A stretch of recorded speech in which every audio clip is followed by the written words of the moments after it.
El bullying es defineix amb un comportament agressiu, repetitiu i deliberat per un o més individus vers a una persona, que es caracteritza per un desequilibri de poder.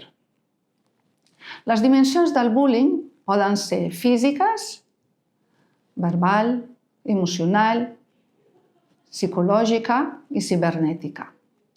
Els rols involucrats són el d'acusador, de víctima i d'observador. Hi ha factors contextuals que contribueixen o no perquè sorgeix el bullying: a l'entorn familiar, a l'entorn escolar i a l'entorn social.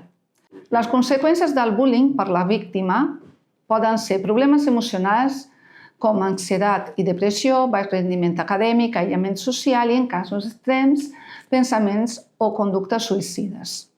La metodologia d'Amalgama-Set és una metodologia integral on es capacita a pares i educadors i es fan protocols i polítiques de prevenció per a donar suport a les institucions.